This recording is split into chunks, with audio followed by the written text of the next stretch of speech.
The one vivid, horrific memory of those COVID 19 days is to see people running around for ventilators, hospital bed, and some of those basic medications. More importantly, we are all in anticipation of vaccination, and many of us were terrified of getting vaccinated. What a puzzle situation for India and for the rest of the world. You know, it's all the past. We would have learnt definitely something from it. Now, what is the future of our indigenous medicine and medical technology that involves diagnosis and treatment?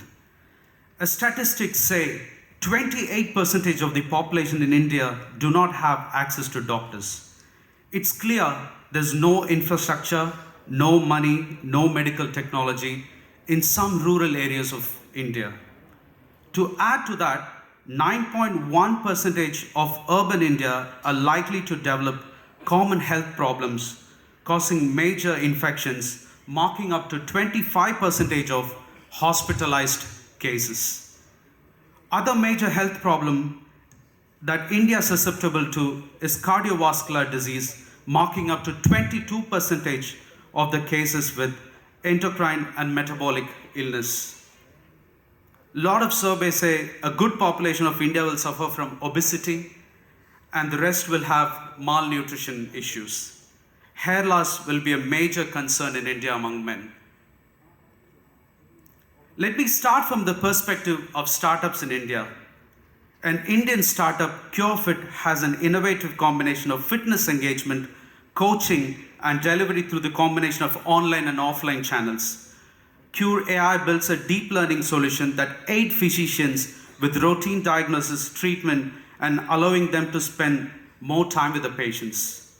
Farm EC, with a funding of more than $100 million, serves as the India's largest healthcare delivery platform, whereas Wise is an AI conventional agent that has been shown to improve mental health. Beto app empowers you to manage diabetes through your smartphone. A startup called Niramai uses machine learning algorithm and artificial intelligence to fight the inaccessibility of breast examination. They use low-cost portable devices that take high-resolution thermal images as an alternative to the traditional mammograms.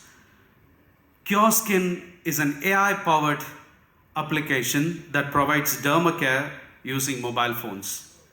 I was so glad to learn about the exemplary work of global healthcare system in transforming the rural healthcare issues with the practices of a telemedicine for people in person. It's a small box of 64 square foot hospital where a nurse helps the patients to diagnose, get samples done, and finally there's an inbuilt pharmacy too. The doctor isn't still remotely assisting the patients. And finally, Tune Health is a precision and health platform with combining of census, machine learning algorithm, medical science to reverse diabetes. These are some of the phenomenal services by these companies to our nation, and we need more of them.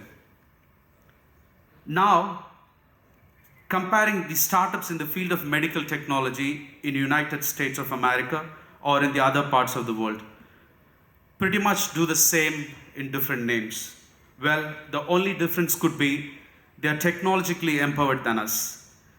The power of technology has brought us miles better than our past. We are using artificial intelligence, machine learning, big data, and deep learning technique. Now, it's the most important question. We need to think this little assistance of technology in diagnosing disease or an assistant to a physician is great, but will this bring a bigger solution to the horrendous problem we are facing ahead? We all love mangoes. We can order many different kinds of mangoes through apps powered by technology. But where are those real mangoes? Ladies and gentlemen, where are those real mangoes? Who is farming those mangoes is the only answer to those things. Apps will solve some of our momentous medical problems. This is the only question we all need to think, that apps will solve the problems in the field of medicine. I do not mean to belittle technology, but my concern is that we need to push boundaries to go extra miles. Considering the confidentiality of the medical data, we need to empower cybersecurity. What are the policies and regulation we have in today regarding the medical data?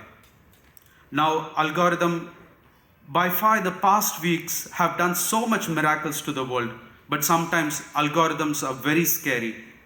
YouTube knows what we want to watch next. Facebook understands the choice of our life. While processing medical data, we need to be mindful that a responsibility in curating those algorithms that keeps people life in prosperity and keep the stakeholders priority in becoming a unicorn. These could be the concerns what the future may need to see through. Ladies and gentlemen, we have been joined by our chief guest for the day, Honorable Minister Srimati Veena George. Yeah, thank you. Before that, let me share some of my experience working in medical technologies in Melbourne, Australia. I do know sometimes the case studies in the Western world may not match Indian scenarios, but we have a scope of learning. I and my team worked on a project where we aimed to develop a sensor that could diagnose diabetes from human breath. The basic concept is nothing sort of spectacular. It's the ancient way of diagnosing disease in India. When a person develops certain disease, certain gases are found in abnormal proportion in the breath. By monitoring the amount of gases in the biomarker, one can relate to certain disease. When the biomarker for diabetes is acetone, higher the concentration of acetone in our breath, higher the glucose level in our blood, and vice versa. We developed an ultra small sensor which can fit into your charging holes of your mobile phone. We had quite a lot of selectivity issues in identifying one particular gas where the human breath consists of hundreds of other gases. The sort of support from the Australian Research Council, RMIT University, Swinburne University, Australian National University, Queensland Technical University, and many other funding agents is something I cannot articulate. All they wanted is to bring this diagnosing tool out to the world, benefiting humans.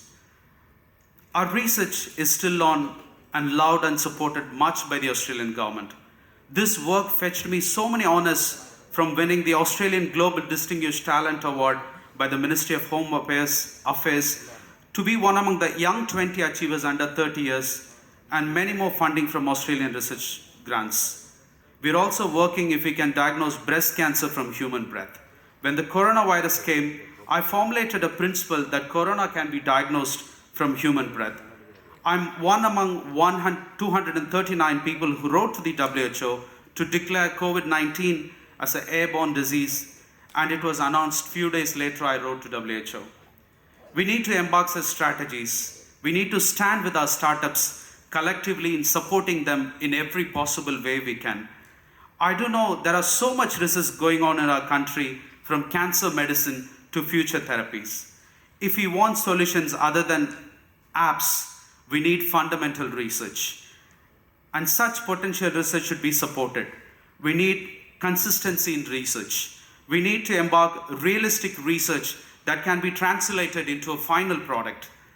Academic publications are good, but the amount of manpower, funds, and resources should be channelized to get an outcome that could become a potential startup. I say some of it, knowing there are some of the academicians in the room might be upset with me. I know a startup, Ismo Biophotonics, a company based in Chennai, works on cutting-edge organ chip, which is trying to develop cancer through screening technique. He travels every time to United States of America to conduct further research. How are we going to tackle such problems when our startups want to do further research on their products? There is a humongous fear among people that startups seek help from the already established companies. They feel the companies might take over them or swallow them. We need policies to tackle such issues. We need to get very generous in nation building, and I would say we should go minds beyond and say to serve the global needs of the world. I know I'm leaving behind so many questions to you, but we need to talk about this and find sustainable solutions for this. Now, the global warming. Why suddenly global warming? The effects of global warming is pervasive today. The increase in sea level, droughts, contamination in water, food, air, microplastics in human blood are the biggest challenges the human race is going to face in the next decade. All these things are all about health. We need to have futuristic solutions for this. We are not done with zoonotic disease yet. The corona and its gang is going to come over and over. Do we have policies or futuristic vision to deal with this? Now some politics. I do understand democracy is very fragile. It can break any time. I see there are more wars, violence to come. We all know it. All it going to bring only trauma to the human world. Now, we need to entertain our startups to find solution for such issues. We need to have a future governance lab to visualize the future problems, and the startup should be assisted in finding solutions for the future problems. Finally, as the United Nations Sustainable Development Goals Ambassador for Asia Pacific, we need to take and consider the 17 sustainable goals very seriously, and trust me, it will serve us well. Acknowledgements. I acknowledge every single person who assisted me to get here and who I am today. But there is one special person who inspired me so much in the past years. Her courage, her dedication, her purity of heart in serving mankind is something I value so much. She is none other than our hero, the pride, the treasure of Kerala, my favorite Shailaja teacher. And I owe so much to her. And I would like to be someone like Shailaja teacher in the future. Thank you so much for joining me today. Thank you.